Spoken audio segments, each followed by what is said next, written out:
Innalillahi wa inna ilaihi raji'un. Teman-teman, kabar duka datang dari Tanah Suci. Satu bus yang membawa rombongan jamaah umroh asal India mengalami kecelakaan parah. Dan yang bikin hati langsung sesak, 45 orang dilaporkan meninggal dunia di tempat. Ya, 45 orang. Rombongan keluarga, orang tua, dan jamaah yang lagi semangat menunaikan ibadah umroh ketika pulang dari Masjidil Haram mau menuju Madinah mengalami kecelakaan.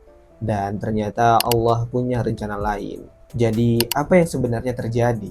Kenapa kecelakaan ini sampai separah itu?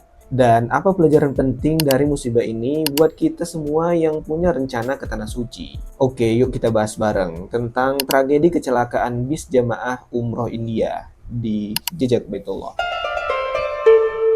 Pertama-tama kita mulai dari kronologinya dulu nih ya. Kecelakaan ini terjadi saat bus yang membawa jamaah umroh melintas di jalur antar kota menuju Mekah. Dugaannya bus mengalami masalah teknis di bagian rem, terus sopir kehilangan kendali dan menabrak truk diesel sebelum terguling dan terbakar. Bayangin teman-teman, perjalanan ibadah yang harusnya penuh berkah malah berubah jadi tragedi hitungan detik. Banyak jamaah yang nggak sempat menyelamatkan diri karena api cepat banget menjalar ke seluruh isi bus. Tim keamanan Saudi langsung turun ke lokasi. Puluhan ambulan dikerahkan dan proses evakuasi berjalan sampai larut malam. Tapi ya itu dia, jumlah korban terlalu banyak. Kondisi bus rusak berat dan hampir semua penumpang yang duduk di bagian tengah dan belakang gak bisa diselamatkan. Nah, sekarang kita masuk ke poin pentingnya nih. Kenapa sih kecelakaan bus jamaah umroh ini bisa terjadi berulang-ulang? Dan ternyata menurut fakta, perjalanan darat di Arab Saudi itu punya tantangan besar. Kalau dari Jeddah ke Madinah aja tuh bisa sampai 7-8 jaman perjalanan. Belum lagi rute perbukitan, jalan lurus panjang, dan cuaca yang kadang ekstrim.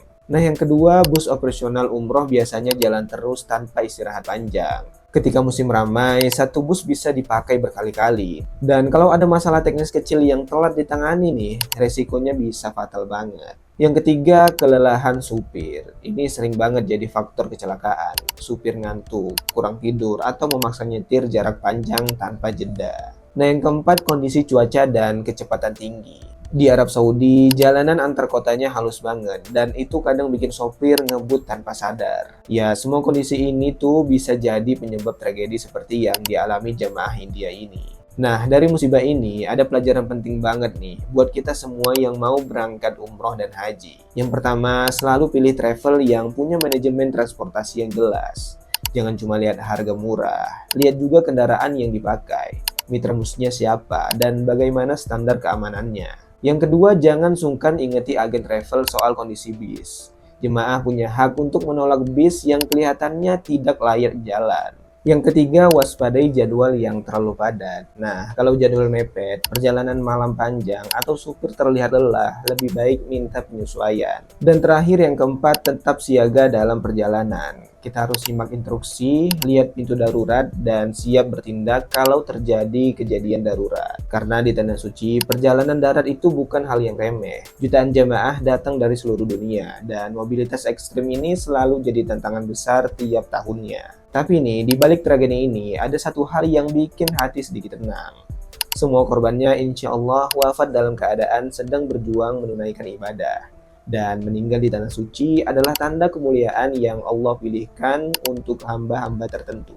Dan semoga mereka mendapatkan tempat terbaik di sisinya dan keluarga yang ditinggalkan diberi kesabaran dan kekuatan. Nah, menurut teman-teman nih, apa aja sih hal yang perlu dibenahi pemerintah atau penyelenggara travel biar kecelakaan seperti ini tuh nggak terulang kembali? Dan buat yang pernah umroh, gimana nih pengalaman kalian naik bus antar kota? Aman atau pernah mengalami hal berbahaya? Coba tulis pendapat kalian di kolom komentar ya. Dan jangan lupa like, share, dan subscribe kalau teman-teman suka pembahasan seputar haji dan umroh dan cerita dari Tanah Suci lainnya. Sampai ketemu lagi di episode selanjutnya bareng aku Uzri Arkan di Jejak Baitullah.